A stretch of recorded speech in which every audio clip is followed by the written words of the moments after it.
anything you say you want to try. Perfect. Yeah, you're in the frame. So we, y'all. You got to try to find the late night with Davi. It's loaded. Guys, so we are officially live, so you'll have no juice, so you can share this on your page. What you said, you? All right, cool. Hey, we got. So I don't own the rights to this. I didn't put that in the front. You know, sometimes Facebook has the tendency. There we go. Nah, I own the rights to this. Hey.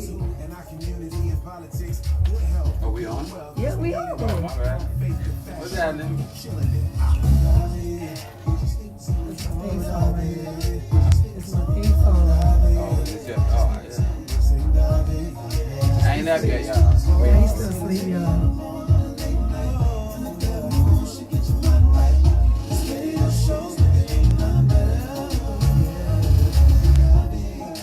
Messed up my little thing sitting in the car.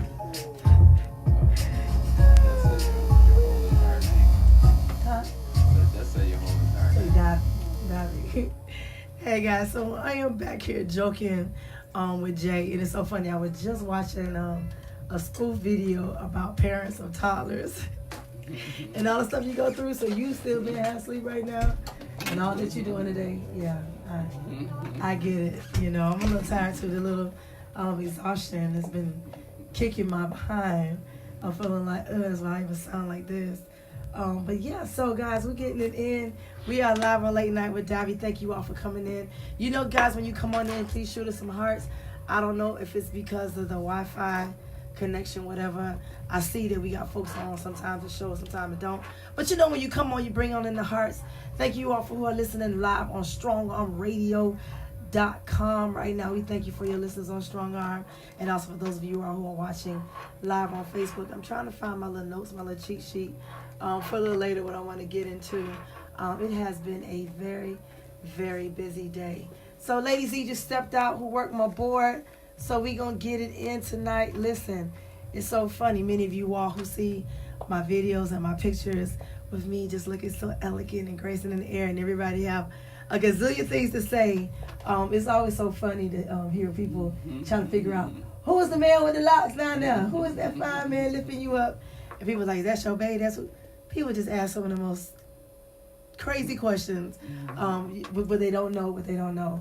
But before we get into the full, the whole phenomenon of acrobatic yoga, one of the many things that you do, because that's not all that you do.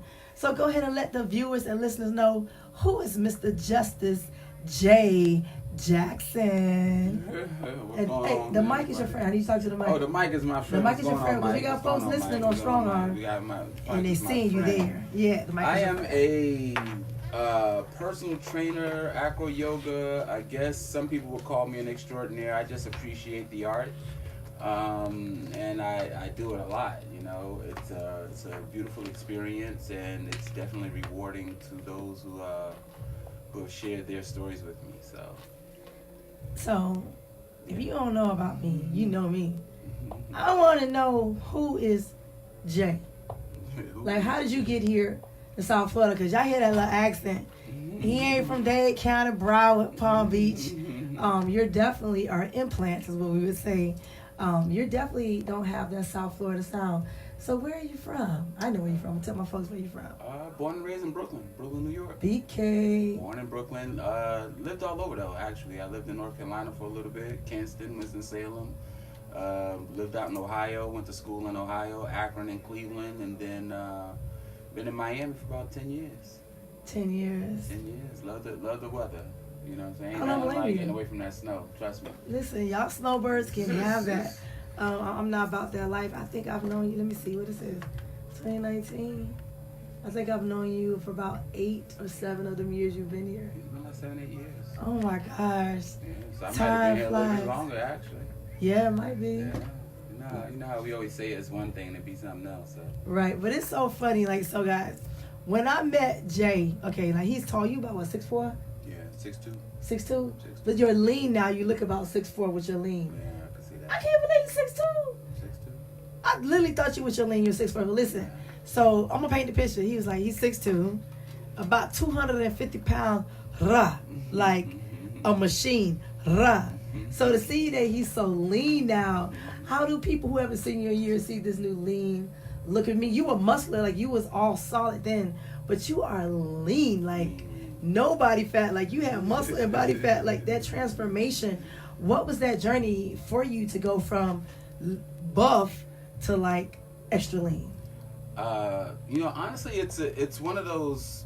It's a long story that I will make short, but I was small first, so I was. This is closer to my regular size, to be honest with you. Oh wow! So the big person that a lot of people grew to know was a new look for me. So there are people who knew me when I was smaller, and they're just like, oh, you're just back to your regular size. It's only for those individuals who knew me as a big person that see me now, and some people question why I lost weight. And honestly, I lost the weight because I'm getting older, and I didn't want to have to carry all of that weight all the time. You look at a lot of the big time people who are doing it, and they're making decisions right about now that are one guy's getting his hip replaced, somebody else is worried about hypertension, there are a few dudes that I'm not trying to put their business out there like that, but honestly, that weight is starting to be an issue. Wow. Because I always wanted to ask you that question. I don't think that I never asked it, but literally, I like both J's. Yeah, it was just was extreme. I like Big J. Yeah, Big J. I like Big J. Big Justice was a bear hug. Exactly. It was a bear hug. He's a bear hug. Oh man, just to see your physical transformation. So how does it feel for you because you are a fitness trainer? Like I'm gonna put this plug, y'all. So I've trained with Justice doing cross training. And acro yoga. I love acro yoga. And I'll explain later why when we get more into the acro yoga, why I love it so much. But listen, he's a drill sergeant. He's a nice drill sergeant, okay? Because you can't be yelling at me, fussing at me, talking about workout. It's just not going to work.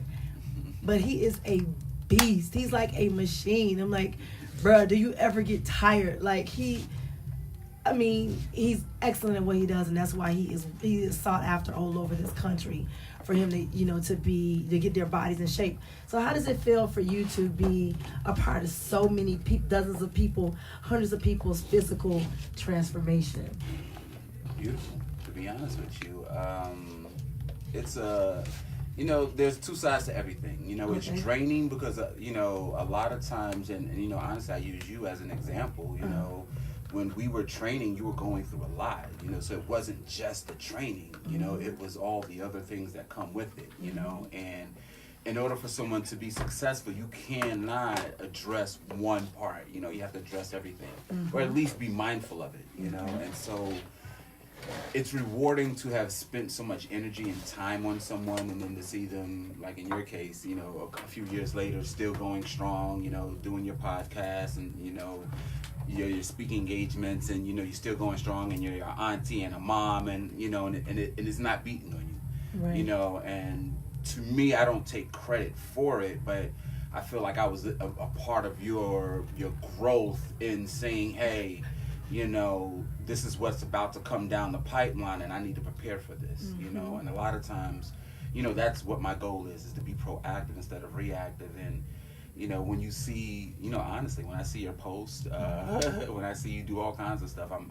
it makes me feel great. It makes me, it pushes me to do it even more, to be honest with you. Yes, I definitely believe you're gifted for it. And I'm going to put a plug there because most people don't know, and I put this in my post on IG, like, there's so many, like, we're multifaceted people. There's so many colors and layers to who we are. For you to be a gentleman of higher education, like how do you go from being an administrator and in a HBCU university systems to now you just like, you've always been a freelance entrepreneur. I like to say freelance entrepreneur, but like, how do you balance the two? Are you still even in the academy? Are you still doing things with the academy? Yes, actually, I just, we haven't talked about it yet, but I did the Unicycle ride, and a big part of me doing the Unicycle ride is so I could do some speaking engagements, because I realized that on the university campus that I was on, who I was needed for those students, and, other students would come and visit the campus, and my students would bring their students to come visit and see me and talk to me and have conversations with me. And so I realized that there is a need for someone who looks like me and sounds like me and can get out there and connect with the students. So I'll still do that. For me, the connection honestly started with higher ed in itself, me going to college, and that's how I got into personal training. I wound up being the Akron U, the Zips, go Zips, AK Rowdies, Northside Summit County. But that's how I became a personal trainer, was in college, and I started teaching the intramural sports kickboxing class, and that actually got me hooked. Once I started teaching a class and, toot my own horn, I had a class one time with roughly about 120 people in it. And it was so big that they put me in the bigger gym, and after that I was just hooked. It was just like, all right, I got something here. And so I've been doing it ever since, Wow. Yeah. Shout out for the HBCUs. There's this misnomer that, many people feel because of the health crises in Black communities that, it is some truth to it. We don't like to work out. Our diets, that's been passed down from generation to generations. We just eat rich, fatty foods, things that we should not be eating. We don't eat greens. We don't eat vegetables. We don't eat greens. We don't eat vegetables. I eat it all. But it's so funny. I remember this one time we were training, and I always be picking that Jay because he be putting seeds and all type of different. He really, really kickstarted me eating clean, me trying new things. Because when you think of vegan lifestyle, you like, it's nasty, disgusting. He made me this smoothie one day, and I was like, "What is this?" He was like, "Drink it." I was like, "Man, this don't look." Drink it, Adam, mate. And I drank it. I was like, "Oh, this actually tastes kind of good." And that's when I learned about chia seeds and flax seeds and so many different things. And he really stressed the fact of eating. You are what you eat. When I used to think of that phrase, I used to think, people be like, and I didn't eat a lot of fatty foods, but I still was not eating the right kind of foods. And it is true. We are what we eat, what we drink, what we listen to. It is not just a physical eating. It's what we digest in all spectrums of life. Is who we are. Yeah, it is. And let me say something real quickly. From all my vegan people, I just have to throw this out there because I've had a couple of issues recently, and since I have a platform, let me say this. If you're going to go vegan, please research macro and micronutrients. Please. That's very, very, very important. Macro and micronutrients if you're going vegan. It's a lot for me to explain. This isn't one of those kind of episodes, but a lot of people are having, unfortunately, adverse effects from their diet, and they don't realize that they're missing things. And that missing things is causing their behavior to be affected, their attitude to be affected. And so please be mindful of that. I think I made a post about that today, about the eccentric nervous system. And so hopefully you guys pay attention to that. Macro, micro. Macro, micro. So y'all know when y'all say y'all get hangry? Yeah, that. So you eat like that, right? That's what my mind went to. Like you certain foods, certain things you eat, and you just don't eat it, and then you wonder why you just flying off the wall. He just gave us a little insight into that. So you said macro, micronutrients. Macro and micronutrients. I'm gonna look into that. Yeah, because I take a lot of vitamins, supplements, what I'm missing from my diet. I definitely have to make sure that my body is absorbing and getting enough nutrients. Making sure that you're getting the types of vitamins that your body actually absorbs. A lot of vitamins your body won't absorb. Oh, that's good. So you have to be mindful of that as well. So everything on the market isn't necessarily good for you. Facts. It's just we know that now. Now you have to make sure that it's soluble, that your body can actually break it down. And it's really how they put it together. If they compact too many, honestly, preservatives into it, what winds up happening is it becomes undigestible. And so you're not getting the nutrients. So you have to make sure that, yes, it's okay to get vitamins, but make sure that you're getting vitamins that you can actually digest.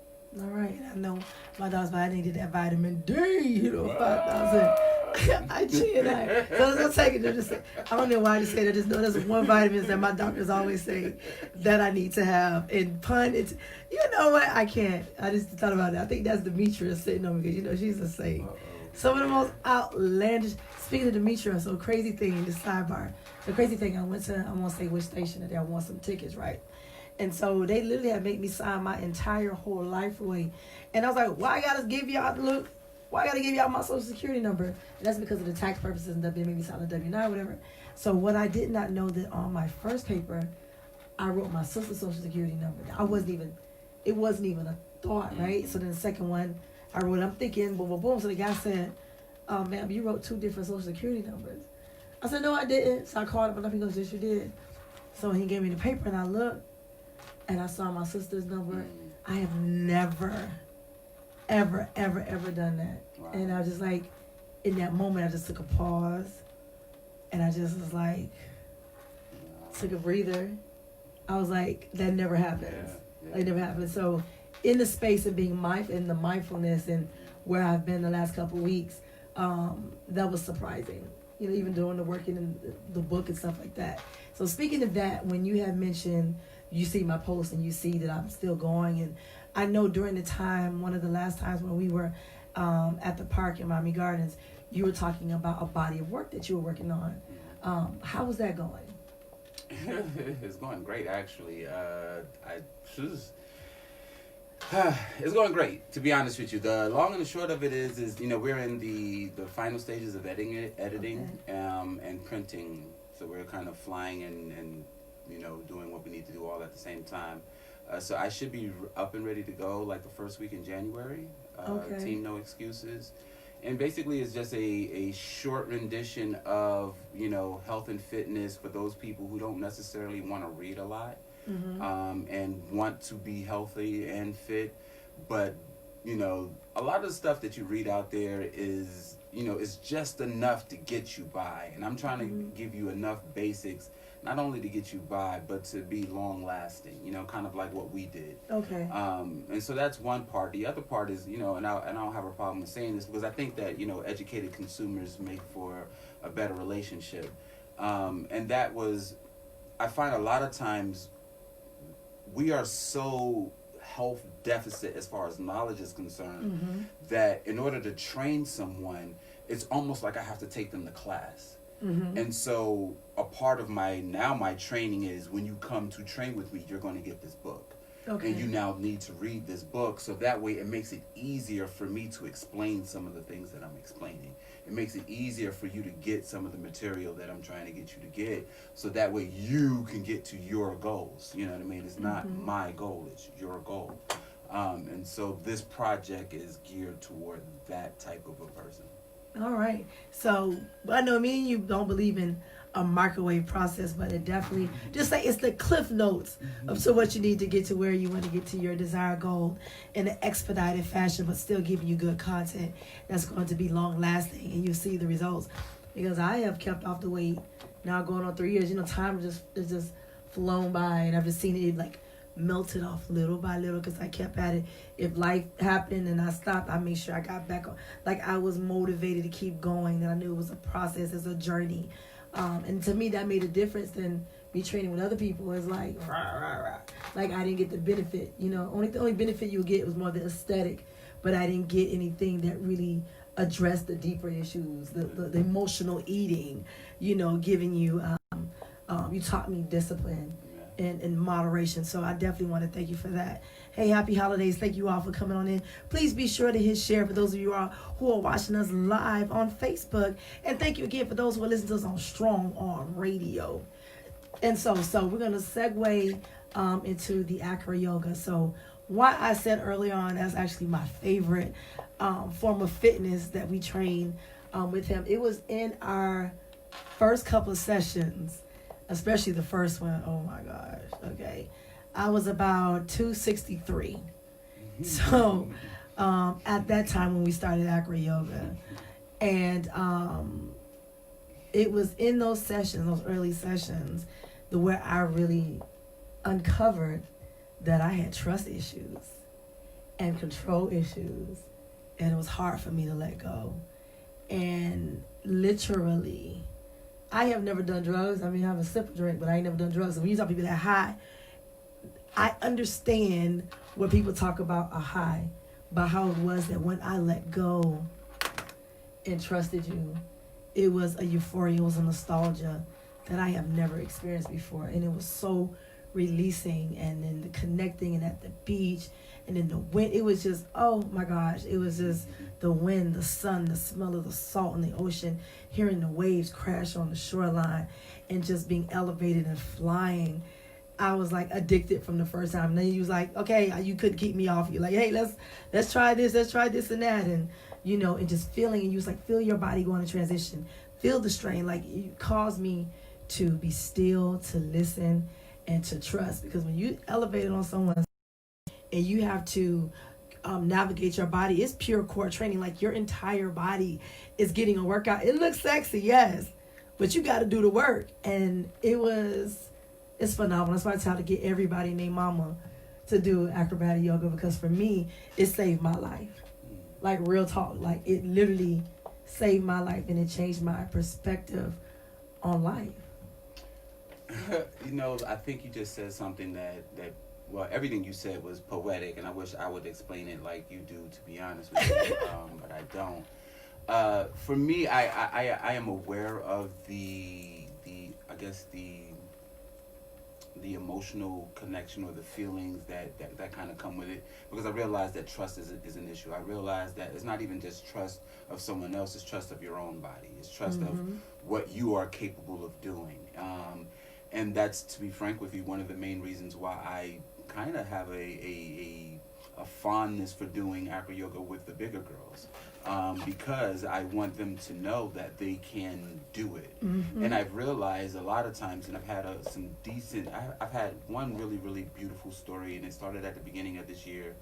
And this young lady, she sent me her testimonial via Instagram, like, just for me, and she sent me the pictures, and it was just for me, and it was because we did an acro yoga session, and we sat down and we had a conversation, and we kind of delved into some things. And I don't want people to think that we're going into, like, we're always going into like child head issues, right? No. Not to say that we don't go that deep, right? I've been that deep with people, but sometimes it's just what's going on in your world, what's going on today, right? You don't like your job or whatever it is, but we wound up having a conversation, and then 6-7 months later she had lost like 40 pounds. Wow. And so it's that connection, it is that experience that honestly that continues to motivate me to do it. One of the pieces, and I want to, because sometimes I forget to say this, but we have communication issues as well. Come on. Rewind. Let me be real. We have communication issues, and I say this on the eve of, in all honesty, dealing with some friends who are going through some stuff. And at the heart of it, as a mediator, I'm realizing on the outside that they don't really have a problem with each other. They're just struggling with communicating. That's good. And a lot of times I think I believe in skill-based learning. And so I feel like what I did with you was give you a skill-based applicable piece that you could use in your life by saying, okay, this is what we're going to do with acro yoga. You got over the trust issues yourself. Work first with me to make sure that I could actually pick you up. Pick me up and hold all the 263 pounds first go around. And then, okay, can I actually do it? And then once we got over that in itself was a skill. And then it made it easier for me to teach you the other skills. And so people don't realize that, honestly, learning skills, I hate to say, I keep saying honestly, so I'm going to make a mental check right now to stop saying that. But one of the pieces is that we have to realize that learning a skill is a skill.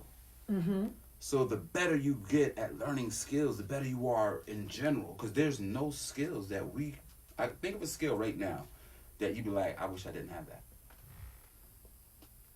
Not one. I can think on top of my head. You get what I'm saying? There's no skill that you could think of that you could say, I wish I didn't have that, especially when you consider that you don't have to use it. Right. Like if I was a thief, when I was a kid, I was a thief because I needed to be a thief. Not because I wanted to be, because I needed to be. But I still have that skill. And if I need to, get my keys from the tow truck company, I might be able to do that. But I'm not going to necessarily go out and steal something, from someone, because that's no longer something that I need to do. And so that conceptually, there are no skills that we don't need. That was good. Even Dawn Fuller, she's also an educator. She was like, right. She was like, rewind when we said that about communication. It's definitely one of the biggest connects that we have with people. Yeah, it's huge. It's huge. So for me, the acro yoga helps in that connection. It helps in that connection between. There's two parts. There's like the friend part. Let me rephrase that. There's two parts, and as far as there's the friend part, the family part, and then the relationship side. Yes. Right. And so on a friend-to-friend basis, there's a connection and talking and communicating and kind of learning what a person likes and doesn't like. Right. Right. With your family members, a lot of times we think we know our family members because we live in the same house. And you still don't know. And you don't know them because they're going through changes every single day. Fact. And so if you're not willing to recheck and reprogram, honestly, your mind to where they are right now, and that's what, for me, acro yoga does. I could come in with you, for instance, a couple of weeks ago, and I kind of see where you are. I can see how much you're willing to push the envelope by what you do, so if you're willing to put your arms behind your back and do this and do that, then I know that you're still in a good space. If you're timid, then I know we need to go back and rekindle some skills, some skill sets that are going to benefit you. And so for me, that is like the communication part. Like it really helps hone down that piece, especially if you're with, and I will toot my horn, if you're with someone who is big on communication. Right. So for me, I can connect certain things. So I'll sit down and say, well, hey, you said this, and then I will connect it to the pose or the position that you're trying to be in. And you'll be like, oh, that's what you're trying to say. Oh, that's what you meant. Oh, all right. And I get it, and it just works. Honestly, it's just something that works. I love it. I think when we were at the beach the other Sunday, and we had a moment, and you was like, I never spot you. So now I want to know what it is to be the anchor. Yeah, base. To base. I say anchor, but the base. To be the base. So I'm excited in the next upcoming months for the 2020. We about to get it in. No excuses. I definitely, in our time, definitely want to try that. The relational piece. Oftentimes you'll hear me, I'll say when I post or, when we've done it in the past, I always encourage couples, because just think about the times we're at the beach and we randomly see couples walking, and then even to see, the couples engaged. And particularly, and I'm going to say this, what I have noticed and witnessed, and we're on the beach, when it comes to the ethnic makeup of couples, our Eurocentric brothers and sisters, men don't have no problem with their wives or their girlfriends, even my Latinos, they have no problem. But I'm going to talk about these brothers, these black men. Listen, brother man, hey, the brothers be having like a conniption. Now I don't want to see my old lady. I don't want another man flipping my old lady. And they really miss the beauty in just seeing her freedom. But even the point, what I like was talking about the couples. I remember that one time when you taught the mate how to be the base, and it was a white couple, right? And just to watch like how they had fun. They left when they was walking. They wasn't as intimate, but when they got up, they was gonna have some good stuff. Listen, the way he hugged and kissed her, and then she was like, "Yeah, babe," and to see them cheer and egg each other on, I was like, "Listen, guys, like I love acro yoga because it's a level of intimacy. It is because you're connecting with someone. You have to communicate. You're in sync and you're aligned. Like to me, it's for me. I'm gonna find something spiritual in almost anything.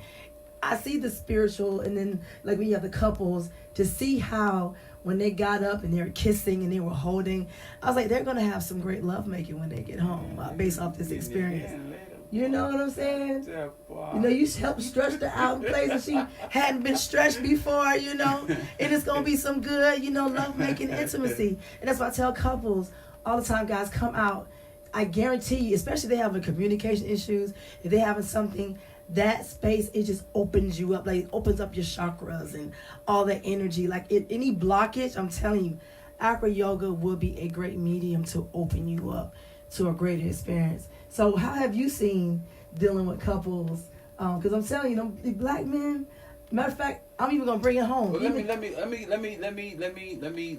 because I have to. You got to clean up for the brother. Let me clean it up for brother the man. Brother man. Clean up for the brother man. I did it once. Some of my best customers are brothers. They will come. I have about 4 or 5 of them. It's not like I have a lot of them. But they will come. It was their idea, so they brought their mate with them. It was their idea, And they do well. There's two things that I have to be honest with you. A lot of brothers really aren't flexible. And so to address that, I'm going to tell you fellas, this is another reason why acro yoga is a beautiful thing, because it will assist you in being flexible. Just having her weight on your body is going to help extend your tendons, period. So just the practice of doing it will help you become more flexible. So that will quell that issue. The other part is, a lot of people think that you have to be extremely strong. Right. And you do not have to be extremely strong. Like, that is not necessary. You do need some strength and you do need some technique, but a lot of it really is just having the gumption of getting out there and doing it. That's the gumption weighs a whole lot more than the technique and the strength. Once you say, okay, yeah, I could go out there and I'm gonna do it, you got it. But a lot of fellas, that when I'm talking to them, they're worried about that part, or and there's this silly stuff about the tights, and sometimes the homophobia will come in. That's not much of an issue anymore. It was an issue 4, 5, 6 years ago. Nowadays, I based a big Diesel brother the other day. What? So brothers are coming out of that homophobic space, but it's not as much as we want. I will say that. It's not as much as we want. It's not as much as that I know will benefit from it. And the example that I will share with you guys is, for Essence, we did an acro yoga event, and there was a brother who, he was so moved. He was so moved by what we were doing that you could hear it in his voice. And he said, and I have to say it I'm getting emotional saying it, but he said, he was like, out there, I'm different. But in here, like right now, I feel good. Like I feel comfortable. Like I feel safe. Like right now, like he's like, more brothers. And anybody, like you from the blog, what he meant when he said, out there, I'm different. Yeah. And I'm just letting y'all know that, so don't try me out there. But in here, yeah, we gonna talk. And he was, he's reached out to me. Wow. He's asked me to come back to New Orleans so I could do acro yoga there. You know what I mean? So there are brothers who, once they open their mind to it, just like other things, right, they're like, yo, this is, the wave. But it takes somebody to push and say, hey, can you do it? It's like my frat brothers. I got to say, yo, when y'all going to try it? When you going to try it? When you going to try it? Then when they finally try it, they're like, yo, now they're out there pushing for me to come to their cities, to do it, But it took me years of pushing them to get it done. So it may take, ladies, and I'm asking y'all, bring your men. I would say, bring them, just keep asking them to come. Bring them. And let me talk to them. I got them. Right. And I love that. Edwin Shepard, shout out to you too. He says, shout out to you both. Justice Jackson is the truth, with the power to the people fist. That power, that black hand fist. I threw that up. I wanted to say the reason why I said that is because even Sunday, one of my girlfriends followed up. Like, she invited a guy to come out, right? She actually had another guy, a friend that came out, a coworker or something like that. And then the guy she was interested in was a coworker. Like, he got Roxy with her because of the picture she posted. He was like, oh, you got some dude flipping you all. Yeah. Like, he was just like, sir, if you'd have been there, you got the invite to come. Like, if you'd have been there, you would know that we over-sexualize everything. Yeah. And that's not even the spirit of it. Yeah. It's like, it's not even the spirit of it all. So you have to parenthetically throw that in there for those of you all who over-sexualize everything. It looks good. It is freeing. It's liberating. And you may see that carefree energy, but it is definitely not that vibe while you're doing it. And even like I said, with couples, it makes you connect at a deeper level, and you really appreciate that when you see that you are in sync and in harmony with your base. It's like, okay, I'm anchored. So, and then you try different things. You're like, wait a minute. Okay, like, it's just a whole vibe. Like, it's a whole vibe. So, you at Essence, I saw that. Kudos to you, and I also see you even dealing with young people with a mentoring program for angels. And I've seen that For my angels. For my angels, my angels. Yes. And it is gender inclusive. So how is that to see young people just eating it all up? Because I see the little boys and the girls, and I see you coaching them up. Like I know when you coaching somebody up. So I'm like, get them, Jay, get them, Jay. That's the best one. You know, to see the young men. You know, because there's more young men. There's about 7 young men in the group. About 6 or 7. I guess that's about even. Young ladies in the group, but the guys have taken to it, you know, and to see them overcome the homophobia, to see them overcome something new, to see them overcome the inflexibility and the strength and all the, you know, the reasons why we say we can't do something, and for them to be young, you know, and honestly, I got to give, you know, a lot of props to their mentor Yali. I think it's Yali Giovanni is her name. Beautiful sister, took it upon herself to just go out there and put together a program for teenage youth in Miami, because, you know, let's face it, there's not a lot of programs for our, you know, our young brothers and sisters out there. And like I said, they're like my go-to crew right now. Yeah, see. They really are my go-to crew, just because they're young and they like it. They're like, you know, even the stretch part. You know, so we do like, you know, 10, 15 minutes of stretching, you know, and they start, you know, panting and ranting. You know, everybody want to gripe and moan at first, but towards the end, you know, they're doing different positions that I wasn't even instructing. You know, they're taking my stretches and taking it to another level. So for me, it's beautiful. I love it. It's I think everyone should participate in a young child's life, if you have the patience for it. At some point.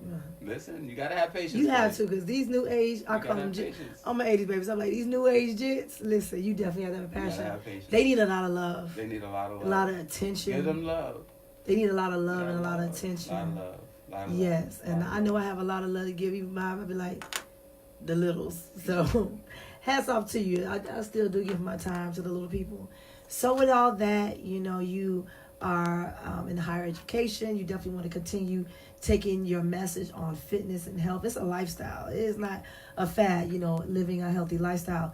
So now, I remember the first time when I saw you get on that unicycle, and I was like, sir, and it's a cultural thing. Like, you gotta say, I'm gonna say this for the culture. I was not accustomed to see melanated people riding a unicycle. I just, you know. I'm glad you're being real, though. I mean, and you know me, that's all. I know I censor myself a lot, but you know I'm gonna be real. So the mere fact that I seen you when you will be up and down on the boardwalk in Hollywood, doing your thing, like, what made you decide one day to say, I want to take this good old unicycle and I'm about to go back to the crib in New York and drive my unicycle from Miami all the way to New York City? South Beach to Harlem. South Beach to Harlem. What? It looked interesting. It looked challenging. That's how I got into it. You know, a young lady friend of mine had one, and I said, hey, can I borrow it? I borrowed it, and I learned how to ride it. You know, honestly, there go my honesty. That's the second time. Well, that's maybe for tonight. The word of the night is it's gonna be honestly. Honestly, I gotta need to stop that. But there's this cat in New York named Abdullah, who is a monster on a unicycle. What? And I saw that brother at New York City Unicycle Festival. He looked like he was dancing, and I'm not BSing. As when I saw that, I was like, I want to do it. Okay. And so the next year, my goal was to make sure that I rode a unicycle in that festival, and so that's what I wind up doing. I rode a unicycle in the following year. And then the young lady whose unicycle I borrowed, she had the idea of doing a big unicycle ride. She wound up not being able to do it. I asked her, was it okay if I did it? And so that's why I wound up basically riding a unicycle from South Beach to Harlem. Okay, so we not just going to gloss over that. Y'all, listen, it's normally freezing in here. Y'all ain't going to judge me when I snatch off this hair wrap. It's a little warm in the studio tonight. You had an amazing ride. You had some challenges on your journey to Harlem. I want you to share with my listeners and my viewers when it got realer than real on that unicycle driving south of the Mason-Dixon line. I need you to go ahead and tell them folks, because I was watching you live on Instagram and Facebook, and I was like, wow, it's interesting how there's many people who share the same sentiments of 45. You like how I dressed that up, right? Yeah, like how you slipped that in there. Let's just say that, you know, America clearly has its bad points. You know, I must say that 95% of the trip was positive. I must say that. I must. The 5% that was negative, you know, and it was, you know, fearful negative. And I'm not one of those people who, you know, I don't scare easily, you know. Right. So if I say something, it's because it's legit, you know. And, you know, real quickly, here's what my rule of thumb was. If I went through a town, you know, and if I waved at the people and they waved back, I was like, I'm all right, I'm cool. Right. You know, if I waved at the people and they didn't wave back, you know, it gave me a red flag. If I waved at the police and they waved back, I'm good whether or not the people wave back or not. Right. But if the police don't wave back and the people don't wave back, I'm out. Mm-hmm. And so the one little town that I happened to be in, you know, was one of those towns where the people didn't wave and the popo didn't wave. It was late in the day. I still had about, you know, another 30, 40 miles to go. I didn't feel comfortable with it. It was, you know, like backcountry, like, you know, backcountry. And, you know, honestly, white folks was telling me, you know, you don't want to be caught out here at night. And so when white folks tell you you don't want to be caught out at night in 2019 now. Right. You listen, you know. And like I said, I go toe to toe with the best of them. But right. when Midnight and the brother who told me, his name was Midnight, I'll never forget, his name was Midnight James. I said, listen, I said, bro, he said, you want to go in town? He said, I was like, yeah, I'm going to go in town. He said, you sure you want to go in town? I said, yeah. He said, don't go in town. I said, what are you talking about? He said, they're going to profile you. I said, but I'm on a unicycle. He said, that's going to give them more reason to profile you. Wow. Mom, I'm talking 2019. Oh, I know. I went across the street. I got me a beer. I got me something to eat. I brought my ass back inside that hotel, and I stayed. That's where I stayed at. That's where I stayed at for that night. Then the next day, that's when I had another 30, 40 miles to go, and I realized I'm not going to be able to do it. I'm not going to be able to do it, you know, because, you know, it's going to be one of those things. I'm going to find myself in a situation where I'm going to have to defend myself, and it's going to be my word against theirs, you know, and as, you know, we see what's going on, you know, and so as much as I have to give, you know, white folks props. I do. Right, you know, I have to give them props. I'm sorry. Yeah. You know, I'm sorry. You know, y'all can look at me all you want to. White folks took care of me on this trip. Okay, I know. I was going to say exactly. So I will say that out loud. Oh, yeah. I have no problem with saying that. White people took care of me on this trip. But, you know, I did have some headaches. And let me say something else. You know, my first 3 headaches weren't from white people. If I gotta be gully. Get it be gully. I gotta be gully. The first 3 real stressful, like, am I really having this conversation? Like, am I really having this experience? Are you really, like, you know what I mean? And we're in the South. Like, am I really having this? Right. You know, like, to the point that's what I said to a group of brothers and sisters at a bus stop. Like, I can't believe that we're having this conversation. This is what I'm saying to them. Wow. And it took for me to click, you know, and like almost like flip out for them to realize, like, wow, yeah, we are tripping. We bugging. Wow. And you know what it was? It's because they had never seen a unicycle before. See? Wow. I went to put the unicycle on the bus. 'Cause remember, I got hurt. Right. That's what I was alluding at to. one point, you know, so I put the unicycle on the bus. And one bus driver, it was white boy, he ain't have a problem with the unicycle. It was no headache. The brother had a problem with the unicycle. He goes get another brother who go gets another sister, and now we having this big debate about a unicycle. Wow. That only, on a bus, that only 3 people are getting on, sweetheart. Drop the pen. 3 people, so there's no luggage. Right. Come to find out, just to add insult to injury, I get on the bus, 3 other brothers, excuse me, it was 4 brothers that was on the bus. 3 of the brothers that was on the bus had just got out of jail. So they didn't even have luggage. Wow. So you giving me a hard time about using space that it wasn't even being used. Like that kind of stuff was the kind of knucklehead stuff that it was just like, see, for real? And I didn't deal with none of that with them. My stuff with them was just kind of like, you know, that implied, like, watch your back kind of stuff. Like I said, when the police walked in, I saw those police twice that I'm talking about that didn't speak to me. I saw them twice. So I didn't tell the whole story. Twice I saw them. So the first time I saw them, I drove past them and I waved. Nothing. I waved again because I thought maybe he didn't see me. Mm-hmm. Nothing. So this dude comes down the street. Maybe they see a dude riding on a unicycle. Mm-hmm. I wave at him. Nothing. So I get to the little town that I'm going to. Guess who decides to come in maybe an hour or so later after I eat and charge my phone up, and I honestly made a video about my whole experience. Those 2 officers come in. I speak to them again. Nothing. Mayday, mayday, I'm out. It's not a question, I'm out. Wow. So for that, yeah, I'm out. You know, but I'll be frank with y'all, you know, there were some times where there were some brothers, I probably should have been out too, but, you know, I ain't gonna run for my people. Right. Right. That is something that we don't do. Yeah, like our people. I'm not gonna run for my people. Right. I'm not running for my people. Right. I'm not running for my people. I never have and I never will. I'm not we running ain't for my starting people. today.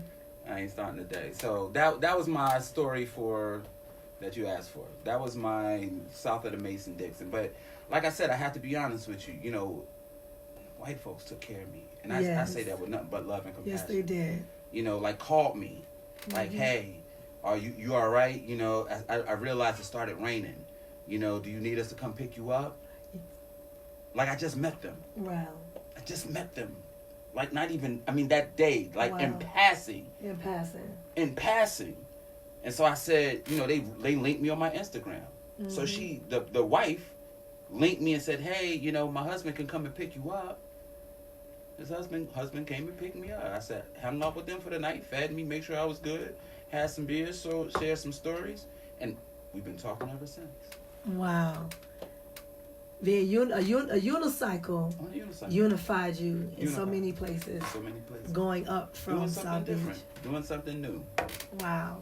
So what was your greatest takeaway from your journey, for you as an individual? What was your greatest takeaway that you accomplished, something that you set out to do and you did it, even with the glitches along the way, even with the sundown area, even with an accident where you had an accident in the unicycle and you had to pause for the cause?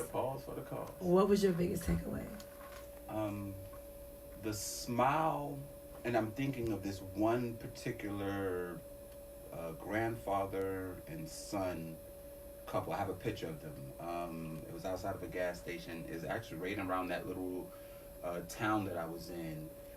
They had never seen a unicycle, you know, and the grandfather's awe, the awe on his face, you know, the inspiration on his face. You could tell that he was going to do whatever he could to try to get his grandson a unicycle, because he understood what I was doing. Mm-hmm.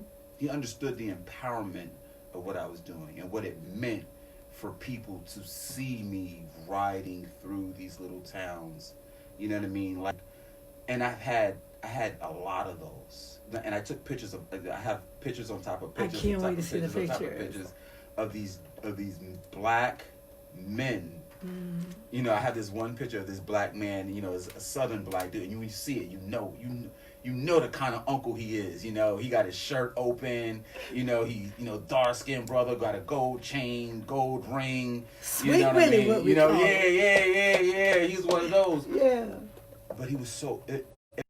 so much pride to see me riding that unicycle. That was my biggest thing. Not a Maserati, not no Panamera, but a unicycle, unified black men throughout this country, seeing this gentleman here ride a unicycle, out of the box, out of the norm, something new to like, what? I know he got a lot of Scooby-Doo. You know? Yeah, a lot. I caused an accident in St. Augustine. No. True story. Lady was, I knew it. She was like, boom. Because she was too busy looking at the dude unicycle. Dude with the long line. Was some locks blown in the wind? I felt so bad, too. I felt so bad. He caused an accident and all. I felt so bad. But, yeah. Well, while I got you in the studio and I want to make use of this time, being that this is the time of year, most people, I'm going to say, be truthful to setting goals for the next year. Who has on their vision board or their New Year resolutions, getting fit, working out, like seriously in the studio, what would you say to someone to encourage them to do it? Like a doable or realistic set. Realistic goals that they actually can stick to, because people gonna tell you gym membership, it be swole January. Early February still might be a little swole, but by the end, January and May, those are the two swole months of the year. Swole because summertime. Yeah, summertime. January and May. So you don't fall off by March 1st. Give some folks a doable tip. That's really doable. I'm gonna say doable because it's gonna sound.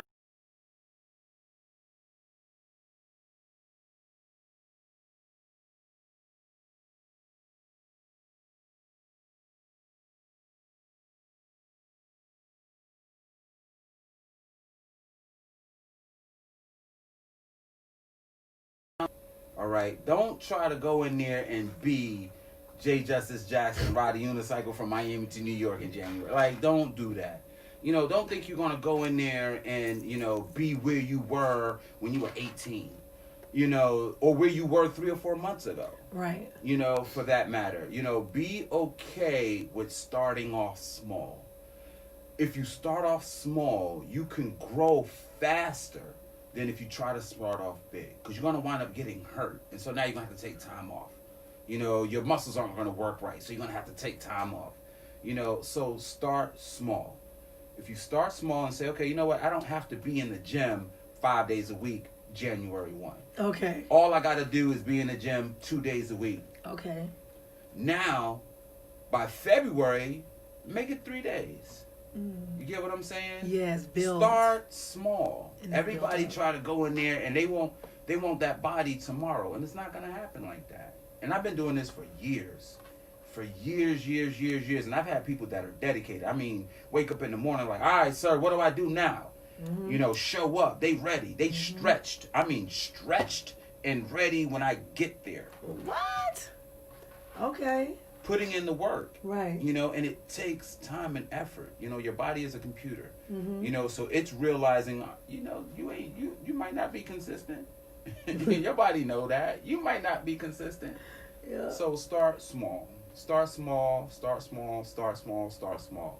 I do have one piece that I am going to share just a little bit. I'm going to go more in depth with this on the 28th. The 28th, the last weekend of this month, I'm doing a series of basically workshops. Okay. So the theme of it is, what to let go or what to drop off. Okay. All right. Now, there are some things that we need to learn to let go in 2019. All right. In order for us to be productive in 2020. Okay. It's up to you to figure out what that is. Mm-hmm. Now, what I go through on the 28th, the 29th, and quite frankly on the 5th of January will be how to do that, the specifics of that, identifying individual issues and concerns that people have, so forth and so on. But one of the biggest struggles that a lot of people have with ascribing to their new goals is they haven't been able to get rid of their old ones. Okay. The past baggage. Okay. Get rid of some of that baggage. All right. Let it go. Let it go.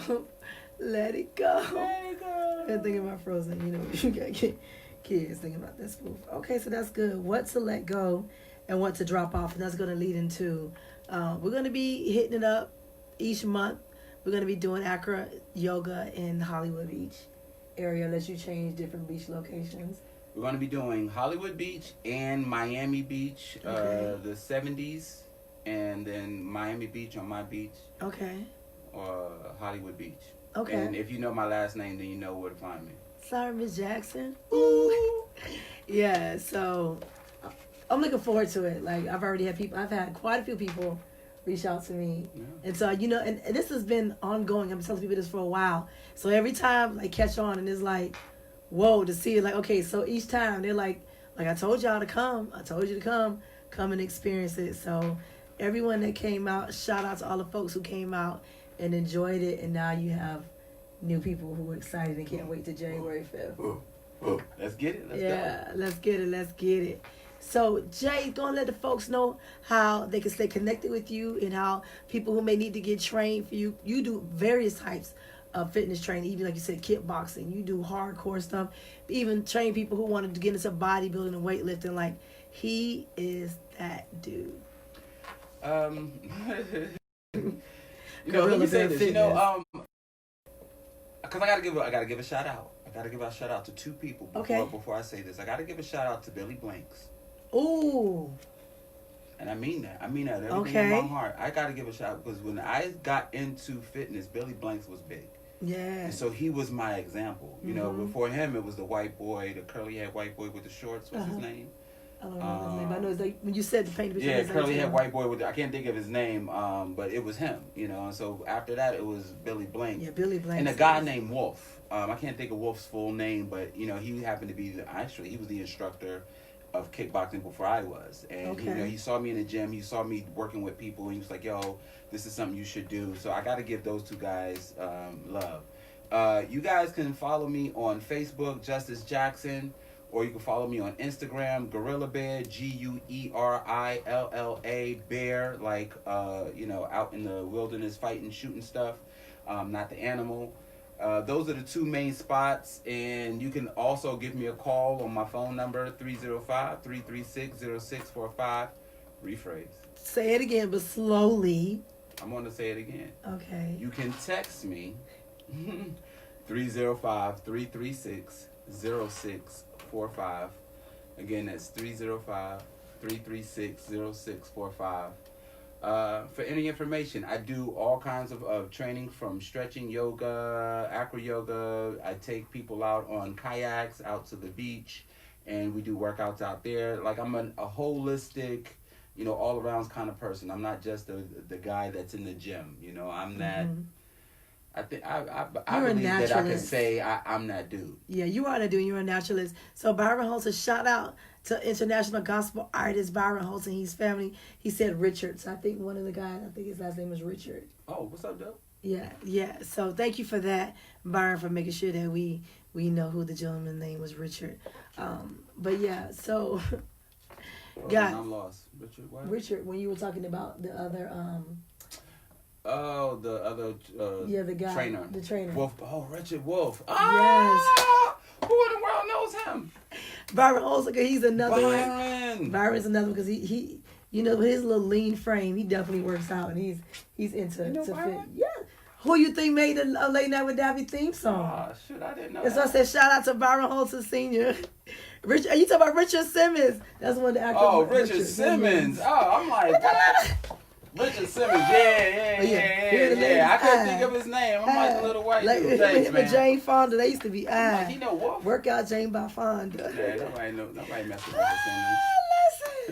Simmons. Listen, I just got all kind of visuals.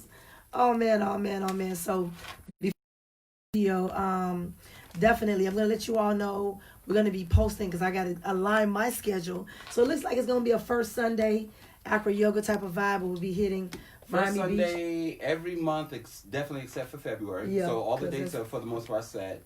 Thank you for letting me know about Super Bowl weekend. Super Bowl weekend. Who gonna? I want to fly, but Miami Gardens is gonna be on school and everywhere. My hood. I'm still not watching. Oh, I'm not, but hopefully I might be down with the boots on the ground. But you know I me. will be at the Super Bowl parties this year. Getting the parties, I always be live, but I'm definitely going to be with, different organizations that's making the calls to stop to human and sex trafficking, especially during a major game like that. So that's what your girl going to be doing. I'm always somewhere on the forefront with some advocacy. So that's what I'm going to be doing in reference to the Super Bowl weekend, even doing some empowerment. You so silly. So that's what I'm going to be doing. So before I get out of here, some things that's definitely been trending before we go. So in free flow of thought, these are just things that's just been trending on social media, things that me and my 18-year-old nephew talk about at the house, and what I see people in the tomfoolery and the shenanigans all over social media. So because they can't see it, but here in the studio, the news was going on. I even seen was trending. So y'all know Lizzo telling people to kiss her butt cheeks has definitely been the top of social media frenzy when it comes to fat shaming and black women's bodies and over sexualization of it. And so what's up with that laugh? Because he's such a free thinker. Justice knows how to tick a lot of people off with some of his commentary. So that's why he's laughing. He's like, why Davica's trying to bait? I'm not trying to bait you on the show, but I know if you do decide to say something, it's going to be What sound off. Let me be real. Why people up in arms? Because and I'm using this word loosely because they use this word. Because she fat. Because she a big girl. And she's she got a big girl, out. And people like. All right, so I did see some comments. Fat shaming. So some people were like, it was unappealing. They were saying the booty lots. A lot of people felt like that it was. A lot of people felt like it was unappealing. Right. Here's what my thing is. Here's what my take is. My take on for her specifically doing it is that it was attention seeking. Absolutely. It was 5,000%. attention seeking, and so when you do it for attention seeking, and I'm not saying that people have the right to be as mean as they were. Oh my God. But the world that we live in. Right. So, like, you know what I mean? Like, the world we live in. Be mindful of that. You're not Prince. You're not Rihanna. You're not this. And let's not. And this is the part that, I guess, this is the part that you say people, I'm free-minded, and so people kind of struggle with me. They struggle with Jay sometimes. You know that a part of your niche is that you're a big girl. Exactly. And that's the part that we don't want to be real about. Right. Now, nobody's not saying that you're not talented, and nobody's not saying that a bunch of other big girls haven't been messed over because they was big. Facts. Prince did it with Could You Be the Most Beautiful Girl? Mm-hmm. Right? Did a whole entire video and excluded the big girl who sang the song. Prince did it and had to apologize and remake the video. So I get it, but she knows that a part of her, who she is, the reason why she made it is her body, is the fact that she's a big girl. Right. So you could have had a bad chick, just a little. Yes, I agree with you, Taz Angel. So Taz Angel said, wrong event for what she had on. I agree. You typically see people a little edgy in their fashion on red carpets, whether they're on a stage. I get it. And so that's what I was saying, like the thong and then the twerking. I had a problem when Rihanna did it. Yeah, Rihanna. You got to think about Nicki Minaj with a nipple out. Rihanna was full naked, like, with the exception of having about this running out some nude tone panties or whatever. But I mean, they were on red carpets, butt booty naked. But people didn't shame them again because they felt like their bodies were more appealing. People may have said something. Oh, she look a little trashy. They got shamed in a different way. That's what I said, a different way. But they got shamed in the hoe way, and the tramp way, and the trick way, and. Well, she got all that too, and then the fat way. She got the fat. Unappealing, and so hey, I mean, because this part, my contingency is in the middle of we have four male queens on the Universe America sector, right? 3 American queens, Miss US, and Miss America, and Miss Universe. And so their shine of looking at women in a classy esteem, women who have the totality of a woman who is melanated on the forefront, that's being outshadowed by those butt cheeks right now. You know what I'm saying?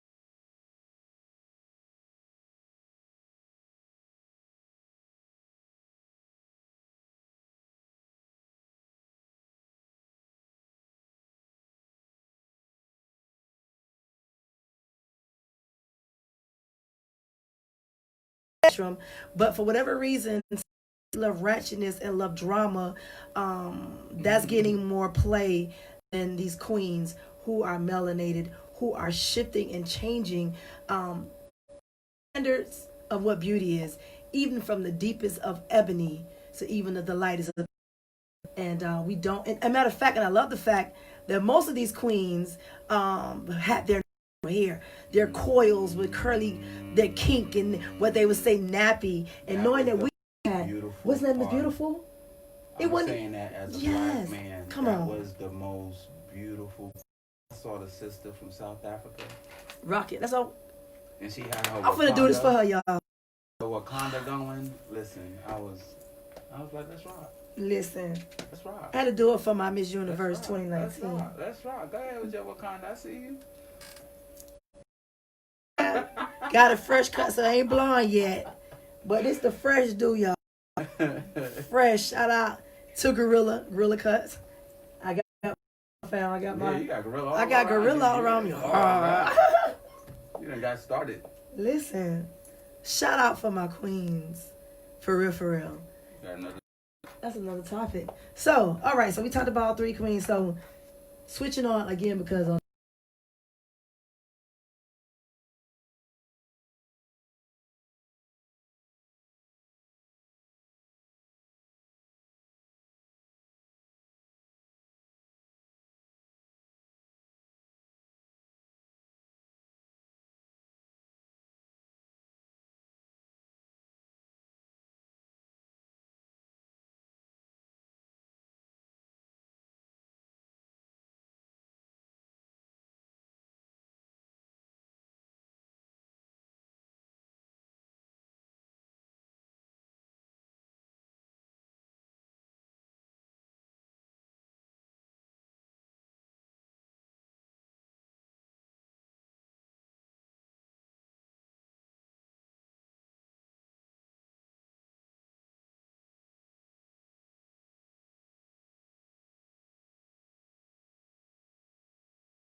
Literally got depressed like to tears. Like I literally felt his spirit. Like I don't ever want to be, you know, see like people when you was growing up, they be so churchy, be like, oh, don't listen to secular music. Da, da, da. This was the first time I have ever felt connection that took me somewhere that my spirit was so like vexed. Like I changed it. So every time that song come on the radio, I can't hear that song. So I've heard other songs from him. I was like, okay, yeah, but I literally felt it, and I felt the depression. I felt like suicide. Listen, I didn't like what I felt. So I just tell my nephew, be careful. And in that moment talking to my nephews, when I picked up that my nephew was battling with depression, and we had like real conversations, because you know, me and you are different. We were healers. And so when he said that, I was grieving. I said the seizures, because when I saw the headline, I was like, I bet you was drug related. Because that has just been coming like such a theme, this whole rap, you know, culture, this rock.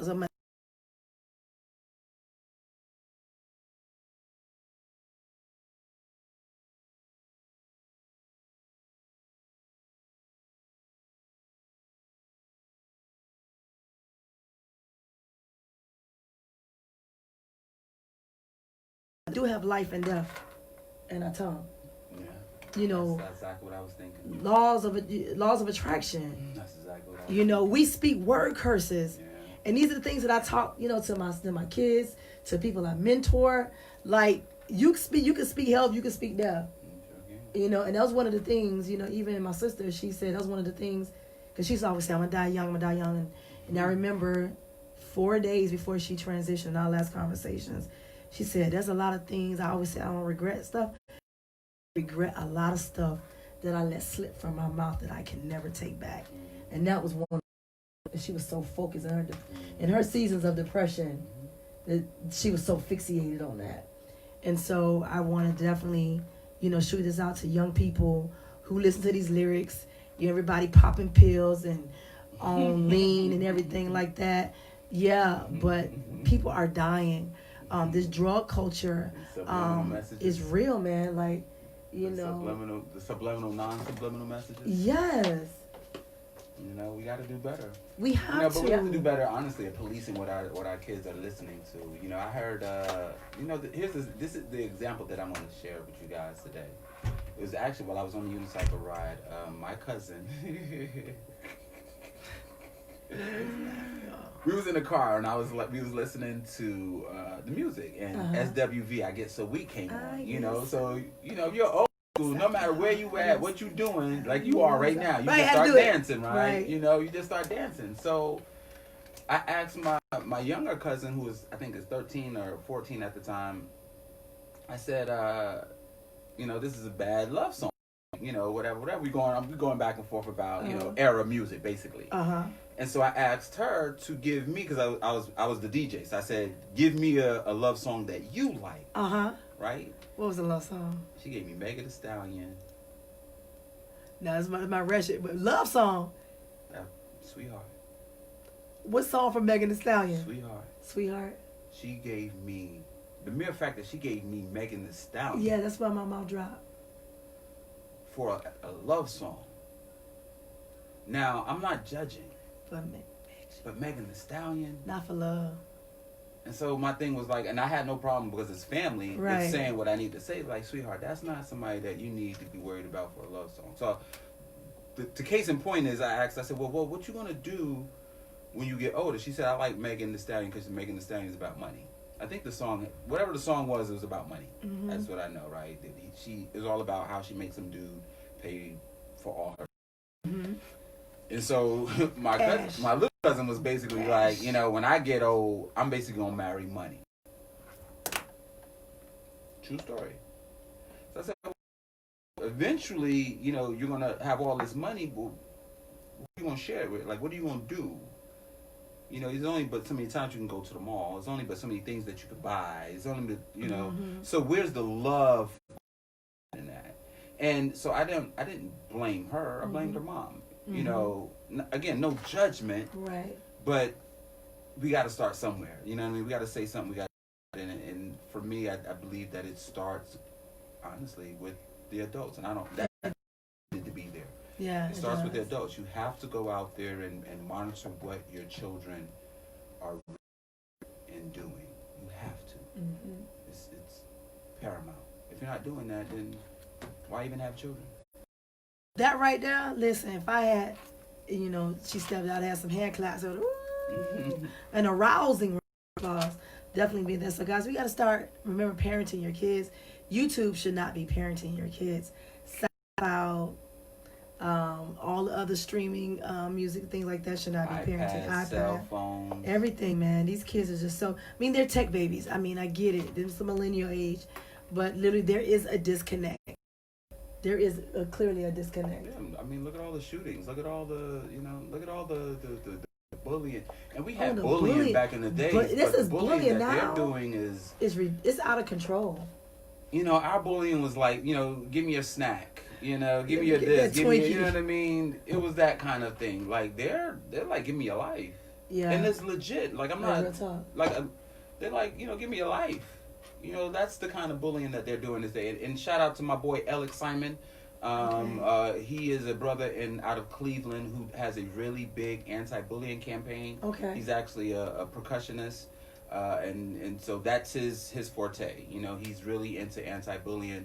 And it's sad. It's sad to see a human being drive another human being to death because you're in pain. Yeah. Pause. Wait. Now, Taz, I need you to elaborate on that comment. Because I'm trying to feel out pull-out game was weak. Wait a minute, sis. Is that what you're talking about, kids being born? I need you to elaborate. Taz Angel on Facebook. It's true. But she said pull-out game was weak. Wait a minute. Yeah. But I'm trying to need figure to out get their skills together. So. I know, but I'm trying to figure out what was that in context about having kids? Probably the kids. Oh, Was it the kids? Yeah, oh my gosh, pull-out game was have weak. kids. I agree. Everybody should not have Everybody kids. should not have kids. Everybody should not have kids. Listen, And just because you're married don't mean that you should have kids. facts. And then just because you just got married, you need some time to connect with your spouse before kids. I tell people all the time, they be like, get them, don't get pregnant on your honeymoon. I need y'all to work y'all at least 2 to 4 years if you can wait that long. Speaking about that, when you saying your was a niece or a cousin that just said that they want to marry money, a cousin want to marry money. So today, one of the things I seen trending was Beyonce was talking to Elle magazine, and she was basically talking about how motherhood, having miscarriages, led her to find a deeper meaning in life. Here you have one of the most richest entertainers in the world, have access to everything, and what she was saying that loss was the greatest gift. That she, that came to her as a mother, understanding that she had to mother herself first before she can have kids, and just her inward journey. And have access to everything, and even then, love is invaluable. Love is priceless. I would say that loss helped her appreciate the kid, because I could see that child being just another success. Right, she said about just being another check off the checklist. Just another checklist, you know. And for men and women, I will say this out loud: a lot of people, having a child is just a checklist item. Yeah. That's all it is. To dress up, be cute. They're not really, as long as the kid is alive, they did their job. They're not really worried about that kid growing up and being successful, productive, having, critical thinking skills, conflict management, none of those things. They're just, he has a pair of Jordans, he goes to school, and that's it. It's funny you say that. I believe it. I think it was either Felicia Martin or Adrian Carter. It was somebody that posted, one of my people, Tracy Vincent, somebody posted that I think it might have been Fee, because she does a lot of relationship confidence for your girl Fee. She's dropping, he's dropped. But there was this guy, right? So he's married.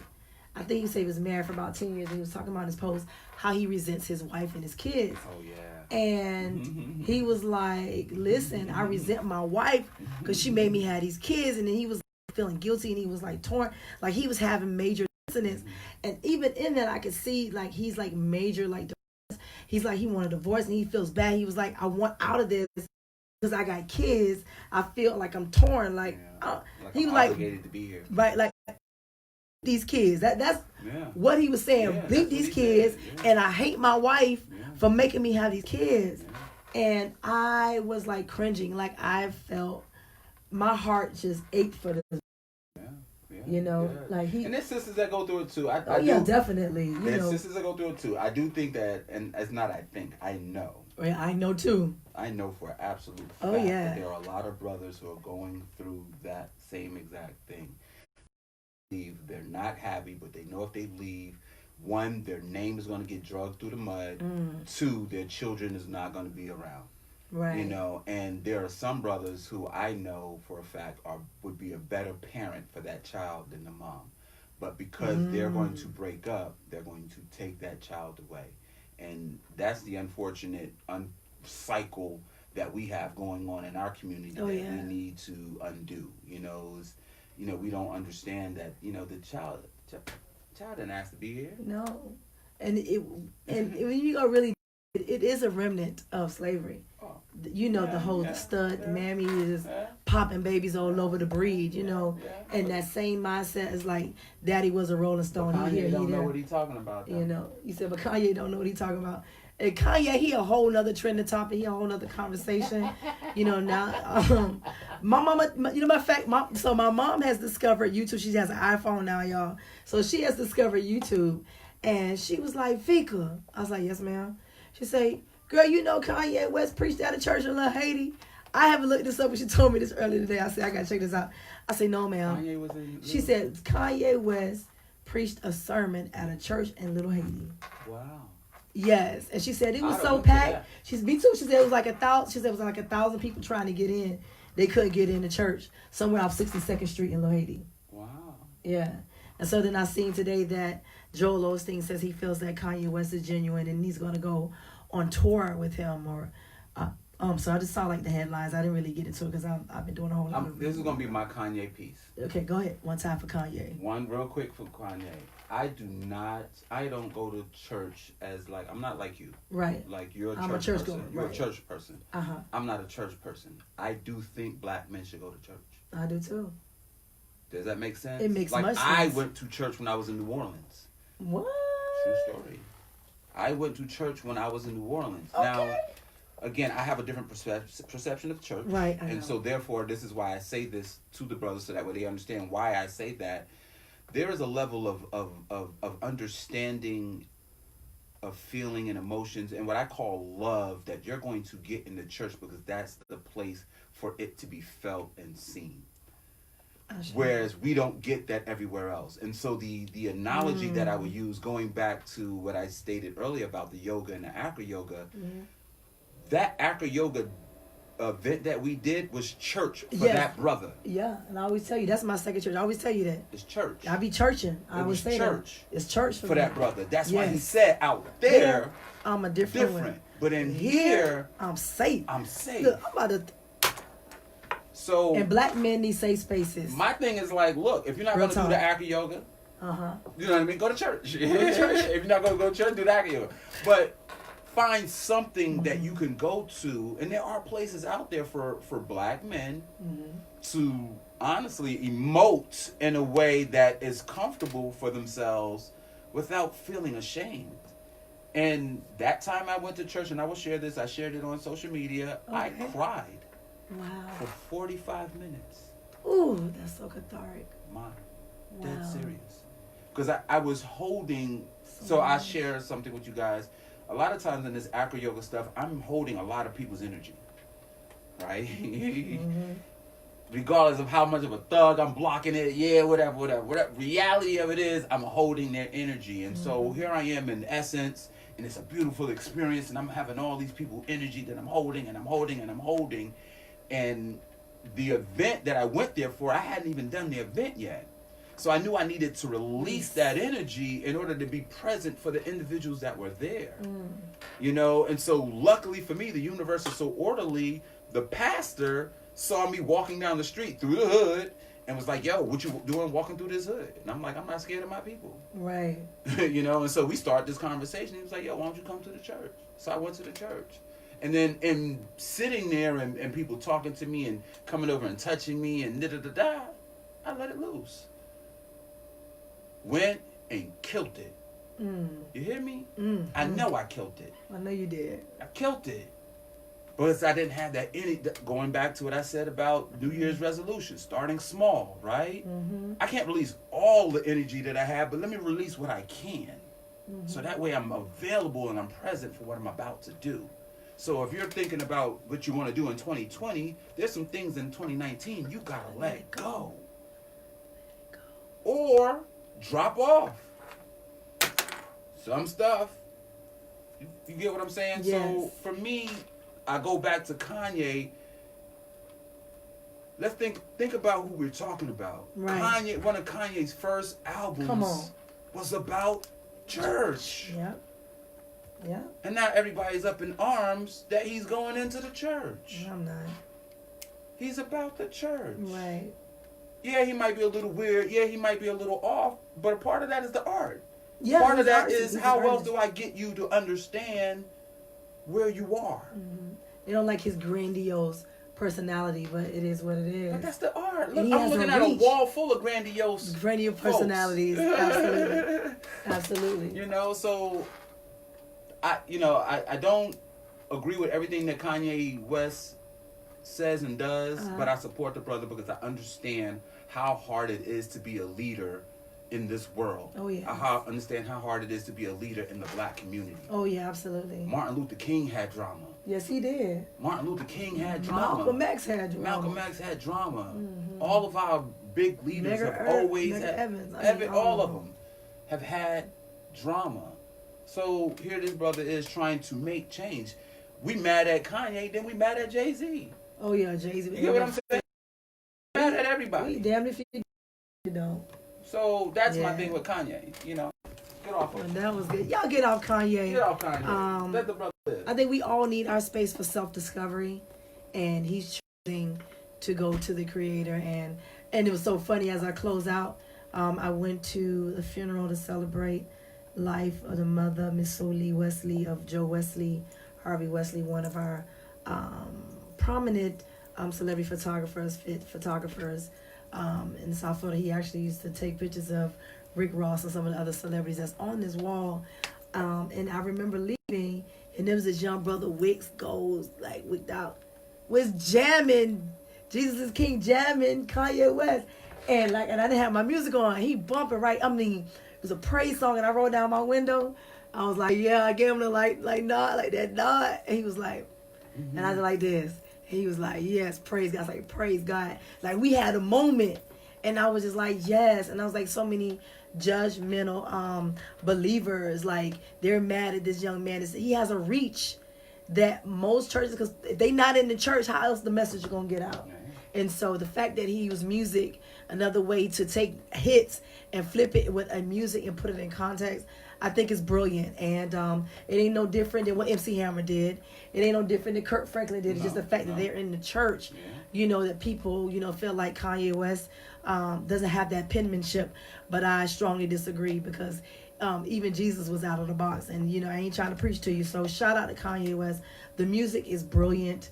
The choir is, oh my gosh, like it sends chills down your spine. It's some good music. So he's an artist, and in the lyrics, he's oh my gosh, supposed to make people be up in arms. He's doing his job. He's doing exactly what he's meant to do. He's doing his job. So guys, it's been fun. Check out more from Justice J. Jackson. We're going to be doing some acro yoga throughout the year 2020.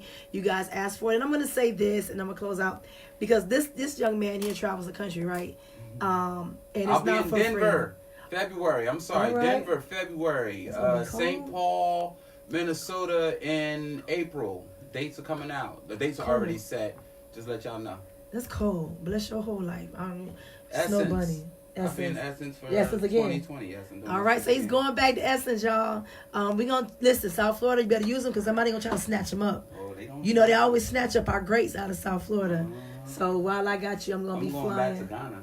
Oh, now Ghana. Listen, that's a whole nother conversation. Listen, I'm trying to get to Ghana. You better get this straight off. So, guys, I love y'all. We are out. We're going to take our pictures with the Wall of Fame. And be blessed. Thank you for tuning in tonight. Late Night with Davi. And we out this piece, man. Thank you, Taz Angel. Thank you, Byron. Thank you, Nedges. Those who Edwin Shepard, Don Fuller. And thank you for my Ghost Watchers. You guys are so faithful. Love y'all. And we out.